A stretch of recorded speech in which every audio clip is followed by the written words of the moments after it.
eh, Chile está viviendo en el 70-73 un proceso revolucionario, y Allende era un revolucionario. Ahora, ¿hacia dónde iba esa revolución? Desde el punto de vista de las instituciones del Estado, pues hay un debate interno en la izquierda. Allende es conocido, busca cambiar el sistema por la vía democrática y desarrollando la ocupación progresiva de las instituciones del Estado por la vía representativa de los trabajadores organizados. Y de hecho el proyecto de constitución que él aprueba en el 72 lo que habla es que el pueblo, en un sentido amplio, el 70% del país, pueda controlar el legislativo a través de un Senado cuyos electores son los trabajadores, en sentido amplio, 70% del país, como sufragio pasivo cualquier ciudadano chileno, pero convierte el Senado en una Cámara de Iniciativa Legislativa controlada por los sectores sociales populares. Y en la presidencia, pues, el voto universal directo. Y con un sector público y mixto dominante, lo cual permitía proyectar una transformación sucesiva y progresiva hacia una economía y llamábamos nosotros de orientación socialista, de superación del sistema capitalista, desarrollando las libertades y la democracia. Esa era la línea que estaba siguiendo el gobierno y que se plasma en ese proyecto de constitución que fue elaborado con representación de todos los partidos del gobierno, que estaban representados en el equipo donde yo estaba representando precisamente al presidente, y que fue conversada con los jefes de Estado Mayor, comandantes en jefe, que también lo apoyaban, la CUT lo apoyaba, de forma que tenía acuerdo la iniciativa. Otra cosa fue que la dinámica interna pues no dio espacio para que se fuera iniciado el debate popular, tenía que hacerse en torno de ese proyecto, que desembocara en un proyecto de reforma de la Constitución, y allí donde dentro de los cauces que existiera entonces, y si el Congreso no estaba de acuerdo en algún punto, someterlo al referéndum, que es lo que preveía la Constitución entonces vigente. Ese era el cauce. Pero del otro lado, dentro de la propia izquierda, había que veía las cosas de una forma radicalmente distinta. Eran en cierto modo, los que creían que el libreto a seguir era el de la Revolución Rusa, ¿no? El Estado y la Revolución de Lenin. Pues esa cosa que aunque parezca paradójico, había gente que lo creía, ¿no? Sin darse cuenta de que el Estado y la Revolución es resultado de una insurrección en situación de guerra internacional y de guerra civil, factores todos ausentes totalmente del Chile del 70-73. Y yo siempre cuento la anécdota de Adonis Sepúlveda, ¿no? Que era el subsecretario general del Partido Socialista. Cuando Allende es elegido presidente, era senador de Aysén, Chiloé y Magallanes, pues hay una elección parcial para elegir al sucesor en un senado, y se presenta el socialista Adonis Sepúlveda, que es elegido, pues creo que fue 2 meses después, en diciembre del 70, o enero del 71. Entonces yo, acaba de instalarse el gobierno, han pasado unos pocos meses, y yo voy a saludarle y le digo enhorabuena por haber sido elegido senador. Y me dice, no, si por mí fuera, cerraría el Senado. Entonces el gráfico era que no compartía para nada el sistema parlamentario. Y eso era en las primeras semanas y meses. En el 73, Allende le decía a Altamirano que cuando no iba a Altamirano a la reunión del comité político, iba a Adonis Sepúlveda y decía, no me envíame a cualquiera que no sea Adonis Sepúlveda, es que empieza a hablar y ya estoy en desacuerdo con lo que está diciendo, no nos entendemos de ninguna de las maneras. Eso muestra hasta qué punto había dos visiones de futuro distintas. y eso sin duda pues influyó mucho en que la adaptación de las instituciones del Estado a la dinámica de cambio que había en ese momento pues se retrasara y finalmente pues no llegó a plasmarse, porque el día que iba a hacerse público fue el día del golpe, ¿no? Adelantaron el golpe precisamente para que el país desconociera que había una alternativa distinta al uso de la violencia para resolver la crisis política que vivía el país. Bueno, digamos de una forma muy sintética, y hoy en día la situación es radicalmente diferente. En lo internacional, Estados Unidos no está apoyando una dinámica insurreccional en Chile, ni contrainsurreccional.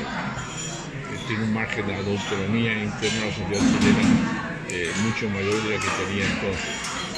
En segundo lugar, no hay una fuerza revolucionaria organizada como la había entonces y hoy no existe. En tercer lugar, el control de los medios de comunicación y de la información en general es absoluto en Chile a partir del 11 de septiembre. Tampoco las técnicas actuales permiten romper ese bloqueo informativo.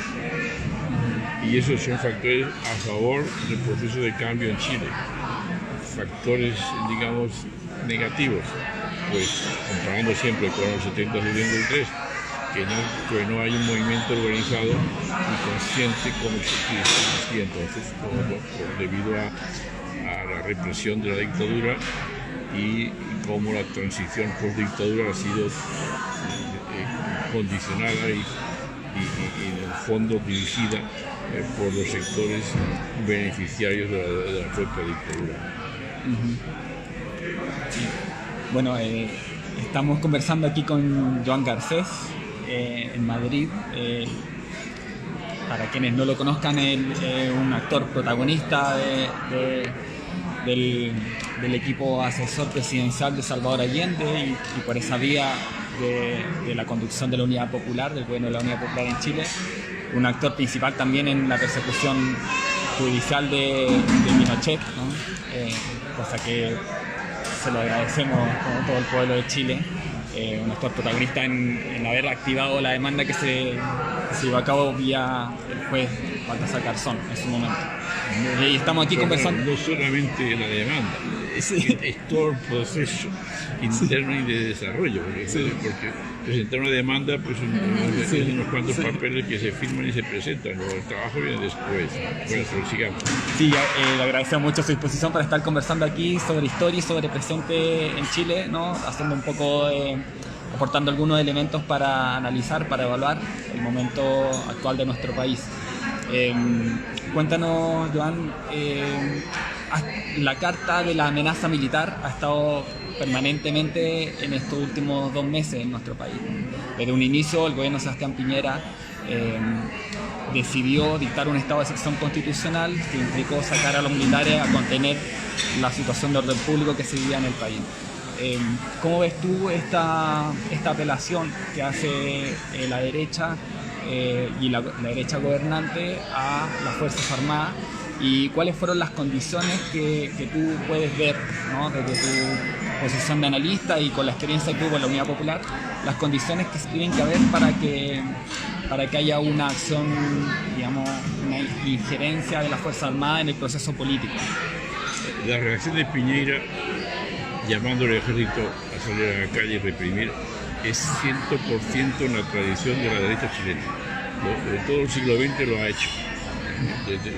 Sea en Iquique, sea en la Plaza Bulnes, sea en cualquier parte del país, el recurso al estado de emergencia y a los militares.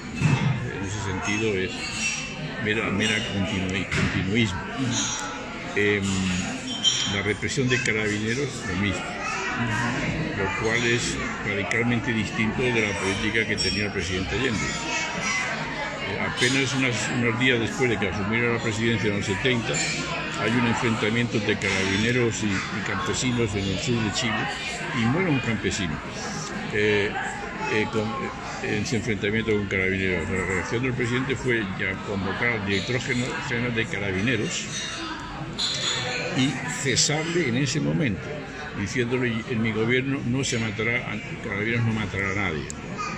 Y efectivamente no hay, en los 3 años de gobierno, hay muchas actuaciones de Carabineros, evidentemente, en muchos sentidos, pero las órdenes que tenían era de no matar, y no mataron a nadie. En la dinámica contrarrevolucionaria de que alimentaba la derecha chilena y Estados Unidos, pues Allende recurrió varias veces al estado de emergencia, inclusive al toque de queda. No hay un solo muerto. Porque las instrucciones es precisamente preservar la vida de todos los chilenos.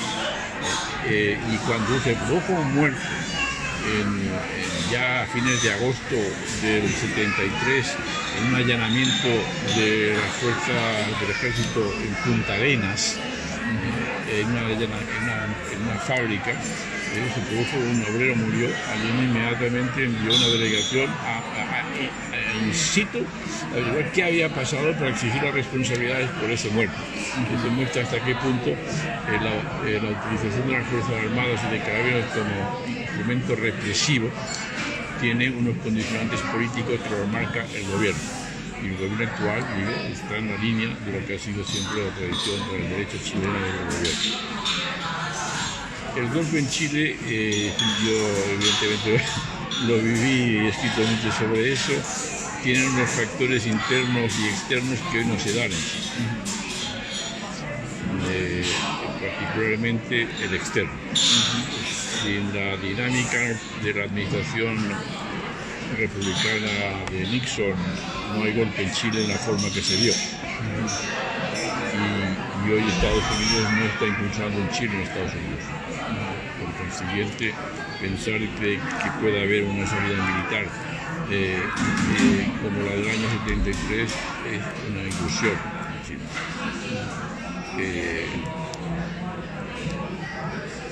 Ni el país lo está generando como condición, ni el contexto internacional lo permitiría. Y otra cosa es la política del miedo para conseguir concesiones, que forma parte del juego político tradicional. Pero quien se deja amedrentar es su responsabilidad.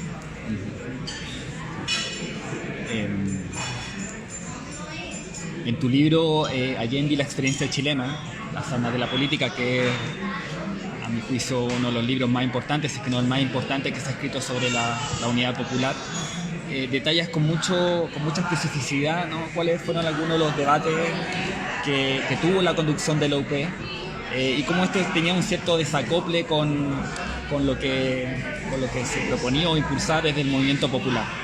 Hoy día en Chile también tenemos una dificultad no menor, un cierto desacople entre lo que está impulsando el pueblo en las calles con esta movilización histórica y las dirigencias políticas de la izquierda, ¿no?, y los sectores progresistas. ¿Qué nos podrías decir tú a partir de lo que conoces sobre el momento actual en nuestro país, tomando un poco la experiencia de aquellas dificultades que tuvo la conducción política de la Unidad Popular en relación a lo que se está viviendo? Bueno, las comparaciones son difíciles. El gobierno 70-73 es un resultado de décadas de organización y desarrollo de la democracia y de las organizaciones obreras y populares en Chile. Eso fue abortado en el 73 durante la dictadura, y después la transición post-dictadura se ha hecho de manera que no se reorganizaran las fuerzas populares con una perspectiva no capitalista. Sin embargo, lo positivo es que hay una movilización popular que es sensible a los efectos del sistema económico y político que existe, los efectos, y la gente se revuelve contra los efectos. Las causas de esos efectos es algo que normalmente el ciudadano por sí mismo no ve, en la medida que no se lo explican o que no profundiza en su análisis, que no siempre está al alcance de todos. Y esa es la labor de las direcciones políticas y sociales. Buscar las causas, apuntar hacia ellas y ver la forma de enfrentarlas para modificar las causas. Y eso requiere clarividencia en la organización y en la dirección, que no siempre es preexistente a la movilización y a las protestas, sino que históricamente muchas veces es el resultado, surge y se desarrolla a favor de las protestas y de los movimientos sociales. Y es lo que puede estar ocurriendo y ojalá ocurra en Chile. Y a favor de esa espontánea revuelta contra los efectos del sistema económico y político actual, surjan personas y organizaciones capaces de apuntar dónde están las causas y encontrar los medios para modificar esas causas. No sé si tienes alguna pregunta, algún comentario. No sé, no, a mí la situación actual lo que me lleva no tanto a relacionar, a comparar con el momento del 73, sino con el momento de la caída de la dictadura. Lo que a mí me obsesiona un poco es sobre qué fuerzas puede asentarse lo que ha de venir, ¿no? Si tenemos que hacer un cambio de régimen, es evidente que esto es lo que la población está pidiendo. A mí me obsesiona la falta de fuerzas políticas para encabezarlo. Me preocupa que todo sea tan rápido que no dé tiempo a que el movimiento popular, que es muy profundo y extenso, cristalice organizaciones políticas que lo representen.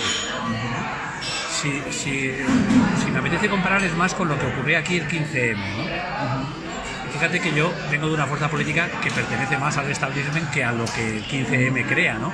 Pero era urgente que ese movimiento, que el 15M, que tiene algún parecido con aquello, aunque de menor dimensión y profundidad, necesitaba desarrollar representantes políticos de ese movimiento. Esos representantes han llegado al Parlamento y hacen su trabajo y juzgaremos si mejor o peor. Mi pregunta es, ¿hay algo equivalente en perspectiva en Chile? ¿El movimiento puede acabar antes de que cristalice organizaciones políticas? Tú reclamabas organizaciones, o sea, sin organización el movimiento no tendrá dirección. ¿Dará tiempo a que cristalicen organizaciones que puedan intervenir sobre el proceso de construcción de un nuevo régimen? Esa es la gran incógnita que viene. El desafío, ¿no? La respuesta la tiene el pueblo de Chile. Bueno, algo muy interesante que ha pasado en estos meses, que junto con un conglomerado de fuerzas sociales que se han aglutinado en torno a unidad social, como se le ha llamado, ha surgido un sinnúmero de asambleas populares, cabildos, ¿no? En los propios territorios, en los propios barrios, en prácticamente todo el país, ¿no? Y se está deliberando de manera muy popular, muy participativa en estos espacios acerca de todas las aristas de la coyuntura. Un poco mi pregunta al principio también tenía que ver con eso, con que hoy día, a diferencia del momento de la Unidad Popular, donde las cuestiones estaban era bastante dicotómico, ¿no? O estabas por dentro de la institucionalidad y por lo tanto aceptabas el marco de la Constitución del 25, o estabas por una vía más insurreccional, ¿no? De enfrentamiento, y que por lo tanto ponía en un segundo orden de preocupaciones la cuestión de la transformación de esa institucionalidad, incluyendo la Constitución de 1925. Hoy día el proceso parece partir desde otro lugar, ¿no? Desde una impugnación directa a la Constitución vigente y al marco institucional, que pasa por su transformación. Un poco similar a lo que ha sucedido en otros procesos constituyentes en nuestra América reciente, donde la demanda por un cambio de la Constitución vía Asamblea Constituyente se pone al inicio, ¿no? De los procesos. Sí, hay que tener presente la historia, indudablemente, y las enseñanzas que encierra. En cada país tiene la suya y hay que aprender también lo que pasa fuera del país. Pero lo que hay que evitar es lo que yo llamo siempre el modelo. No hay un modelo. La dinámica es cada vez, si quiere progresar y avanzar, tiene que generar sus propias preguntas y respuestas, que necesariamente son distintas en cada situación, aún dentro del mismo país, no digamos ya entre países distintos. De forma que la generación actual en Chile tendrá que formularse las preguntas, encontrar las preguntas, porque hacer las preguntas correctamente ya forma parte de la solución. Si las preguntas están erradas, la solución nunca podrá ser acertada. Entonces, encontrar las preguntas fundamentales de por qué estamos aquí y cuál es la causa por la cual estamos protestando, las causas, no solo los efectos, sino las causas, para encontrar las respuestas. Y esas respuestas no están en ningún libro. Los libros pueden ayudar, sin duda, pero las respuestas están en la propia dinámica y en el propio desarrollo del movimiento. Sí. Bueno, las respuestas no están todas en los libros, pero son muy importantes de todas formas, así que yo aprovecho para ir terminando esta entrevista, agradecerte por la disposición, agradecerte por ese tremendo libro que escribiste, que para mí, insisto, es uno de los principales libros, si es que no el principal libro que se ha escrito sobre la Unidad Popular y que recomiendo mucho leer y debatir, discutir, ¿no?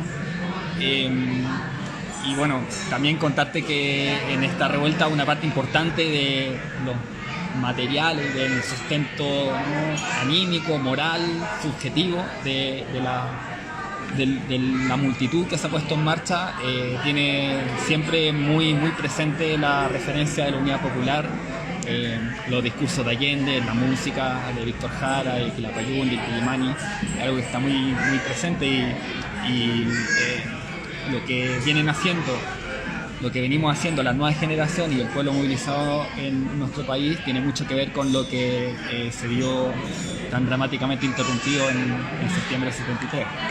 Es el gran legado de la Revolución Chilena del 70-73, y es que se hizo desarrollando la democracia y las libertades. No hay muertos, las cárceles están vacías de dirigentes políticos, y ese legado está ahí. Es un legado que no lo pueden borrar ni ignorar. La represión viene de las derechas, de los conservadores. Ahí están los muertos, los torturados y los desaparecidos. Y ese legado tan limpio, tan noble y tan democrático de la Revolución 70 y 73, pues es normal, lógico, que las nuevas generaciones enlacen con él.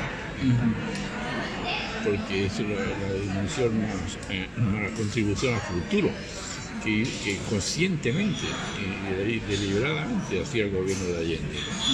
Y en su último discurso por radio está hablando hacia el futuro. Y efectivamente es lógico que lo recoja. No todos los países tienen, y por ejemplo España no tiene ese legado, ¿no? Y eso es un déficit que aquí tenemos, que en Chile no tiene, aprovechenlo. Bueno, muy lindas palabras. No sé si quieres despedirte, mandar un mensaje a quienes nos verán en este video. Pues que me cuenten como uno más en la calle, en la Plaza de la Dignidad y en toda la movilización. Estoy con ellos. Ojalá te tengamos por allá prontamente. Muchas gracias.